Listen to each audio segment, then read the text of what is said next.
Good morning, everyone. Today we are going to start a course of analog communication. In this course, we'll study the basics that are present in analog communication.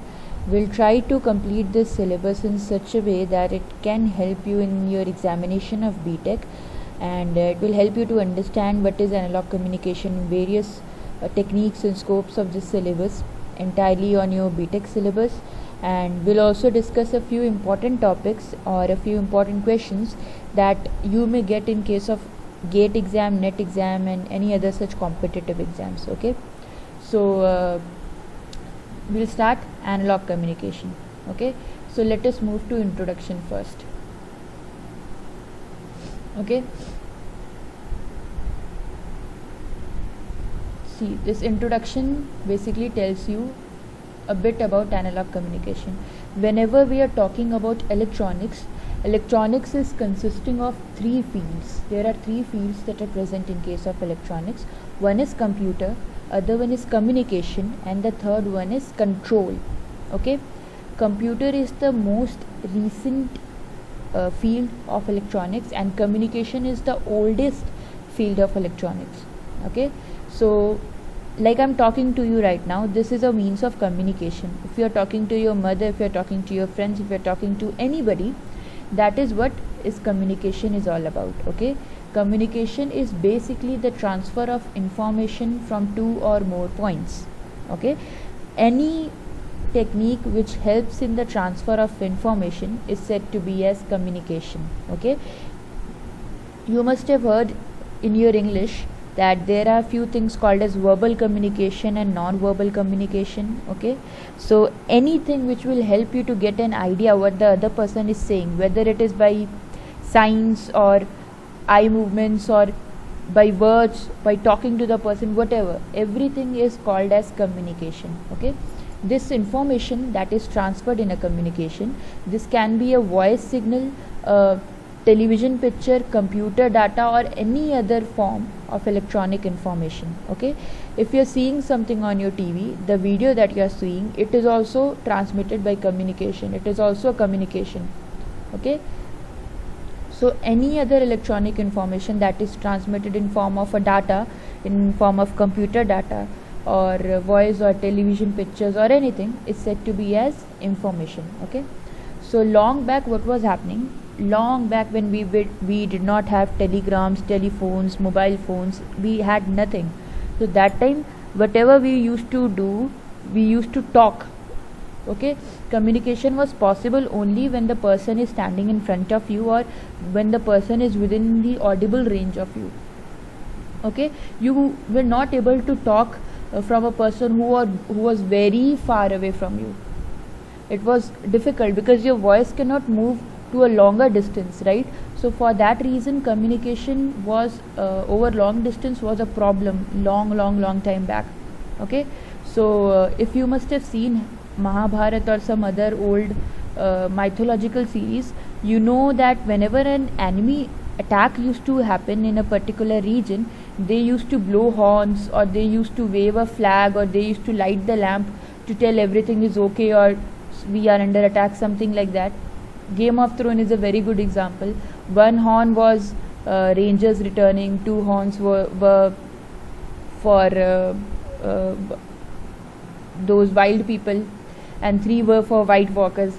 You know what I'm telling. If you have watched Game of Thrones, you know it.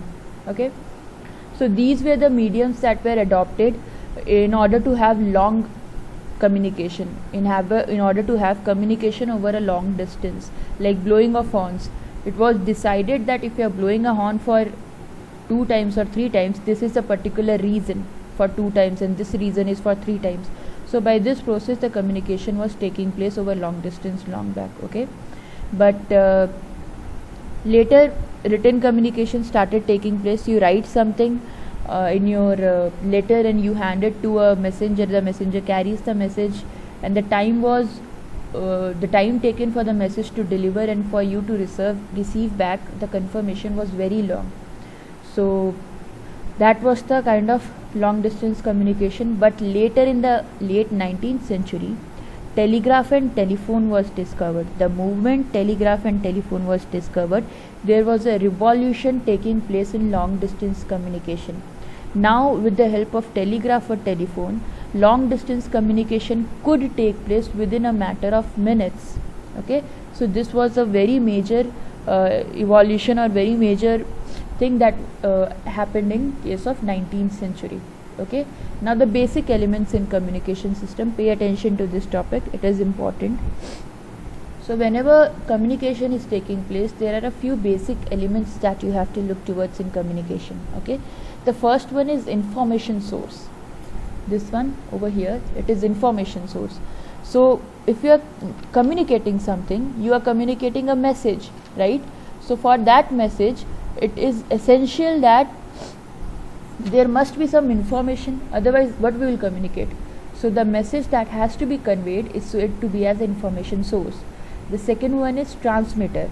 Now this is a very important device. Okay, transmitter is an electronic device. It is not a method. It is a device, instrument. Okay, you can hold it in your hand. So transmitter is a device which is made up of various electronic components. Okay, this device is responsible for converting the information to suitable form for transmission over a communication channel. Now what happens in transmitter is, whenever I am communicating, if I am talking to you in phone, I am calling you from here to Delhi. So what am I speaking? I am speaking audio signals, right? It is not electric signal, it is an audio signal, right? But when I am talking into phone, the audio signal has to be converted into electrical signal or digital signal, right? Or analog signal. By means of that only it is to be transmitted. Audio signal directly cannot be transmitted, right? So to convert the audio signal into suitable form, okay, suitable form, we have this device called as transmitter. Transmitter does other techniques also. In transmitter, other processes also are taking place. We'll see what are the processes later. But for now, transmitter, what it does, it converts the information into suitable form for transmission, okay, over a communication channel. Now once the transmitter converts our message into suitable form, it is fed to a channel. In this channel, communication takes place from transmitter to receiver. Okay, there should be a channel between transmitter to receiver for the communication to travel, right? So for that information is transmitted through this channel. The channel can be a medium. Okay, medium means it can be cables or it can be free air also, depending on the type of communication that is taking place. Okay, then we have receiver. Once the channel is transmitting the information, we have to receive the information. The information is received in the receiver. Now in receiver, what happens? Receiver, in transmitter, what we did? In transmitter, we converted our information into suitable form for transmission. In receiver, we will do the opposite thing, because at the end, are you hearing electronic signal? No, you are hearing voice signal only, right? When we are talking in phone, I am speaking in audio signal, you are hearing an audio signal, but between the transmission is taking place in electrical signal or any other form of signals. Okay, so electromagnetic signals or any other form of signals. So what is happening? My audio signal is first converted into electromagnetic signals by help of transmitter. Okay, now it is through the help of channel, it is transmitted from my place to your place. Okay, after it reaches your place, receiver receives it and it deconverts back the original signal. Okay, what does receiver do? Receiver deconverts or it modifies the signal back to its original form, and you are able to hear my audio signal again. Okay, now there is a thing over here which is called as noise source. Okay, it is present in communication channel.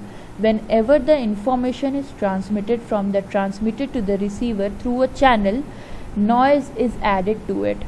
Okay, noise is an unwanted signal that distorts the message, but you cannot help it. It is not in your control. Okay, if you are transmitting something, there is some turbulence or there is some air pressure or wind or something which disrupts the original message. This is called as noise signal. and noise is present only in communication channel. It is present in other places also, but majority of the noise is because of the noise in communication channel. Okay, clear till here? Now next important term that we will be seeing all through this syllabus is baseband signal. Okay, so what is baseband signal? The original information that you are transmitting, it is called as baseband signal. Okay, the original information that you are speaking is the baseband signal. It can be a analog signal, it can be a digital signal. Okay, your message can be either analog or it can be digital. Usually when we transmit the baseband signal to a shorter distance, we don't need any kind of modification. Okay, suppose I want to transmit something from my phone to my laptop. I am having both of this in front of me. I want to transmit something. So for that short distance, we don't need any kind of changes or modification. So we are directly transmitting it. Okay, but whenever we want to transmit our information in longer distance, like I am speaking from Hyderabad to Delhi, it is a very longer distance. So for that purpose, we need to make a few changes in our original message signal or the baseband signal. Message signal is also called as the baseband signal. I've already told you, information signal, message signal, baseband signal, all are same thing. So whenever we want to transmit our message signal or baseband signal to a longer distance, we have to make a few changes in it. Okay, and that change is called as modulation. Right, we'll study in details what is modulation, but for now understand the term. Whenever we are wanting to transmit our baseband signal to a longer distance, we need to modulate it. Okay, and why we are modulating it? We are modulating it to prevent it from attenuation. Attenuation means corruption of the message. In shorter distance from my laptop to my phone, there is the distance is very short, so the possibility of noise or the possibility of original information fading is very less, right? But when we are transmitting the information over a longer distance, it is very much common to have the message attenuated or distorted or faded. Okay, so for that purpose we need to make our message signal in such a way so that attenuation or any other misruption to the signal does not take place. So we are doing the process of transmitting over a longer distance. We need to do the process called as modulation. Okay, now what is modulation? I am going to give you a very basic example of modulation. Suppose we have a message signal. Okay, we have an information or we have a baseband signal or we have a message signal. The message signal, suppose I am talking to you, this is the message signal. Okay, so this message signal is in form of sine wave, right? It is in a form of sine wave. It is an audio wave. So whenever we are talking about audio wave, it will be in sine of this, right? This is basically sine wave. So whenever you are talking about wave, there are few things that you have to consider over here. This is the time axis, right? This is the amplitude. So the thing that you have to consider over here, this wave will be consisting of three things. Okay, first thing will be the amplitude, that means the maximum height. Okay, this is the amplitude of the message signal. Second thing that we will consider will be frequency. Frequency is basically, if you are talking about this signal over here and then you look at this signal over here,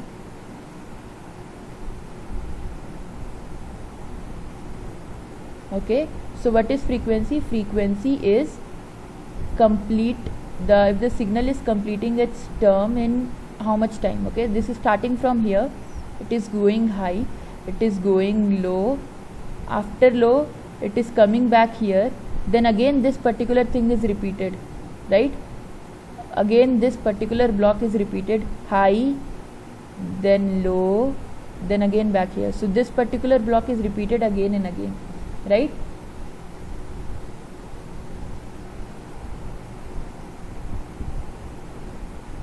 This particular block I am talking about. this is repeated again and again. This is called as the frequency. Okay, in this case again it is going high and it is going low and then it is coming here. So this is called as the frequency. This is the time period, right? So to complete one cycle, how much time is required? That is the frequency. This is the time required to complete one cycle. Over here, this is the time that is required to complete one cycle.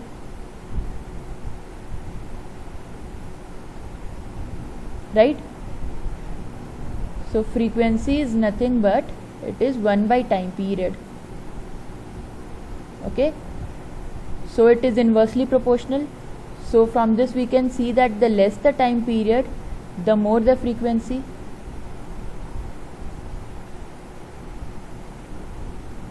It is inversely proportional, right?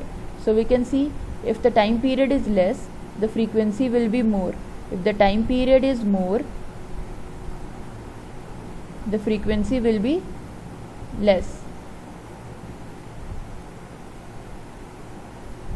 Okay, so this is what we are observing. So in this case we have a high frequency, this case we have a low frequency. Okay, so in case of any signal we have an amplitude, this AM is an amplitude, then we have frequency. Okay, and the third thing is we have phase. So the phase is the angle. So here the phase is 0 degree right now. Okay, so phase is the angle. So these three things we have in a signal. Okay, so now let us get back. So this is our message signal. Message signal is consisting of the amplitude AM. Okay, then it is cos omega m t. This omega m over here is the frequency. So this is the equation of the message signal. Okay, now focus on the main thing, that whatever message that we are transmitting will always be present in the amplitude. Okay, the information that we are transmitting will always be present in the amplitude, always in the amplitude. Okay, no other part. So pay attention to this thing. So the information will always be present in the amplitude. Okay, now in case of modulation we need another signal. We have the message signal over here, I told you this is the message signal. Now for modulation technique we need one more signal.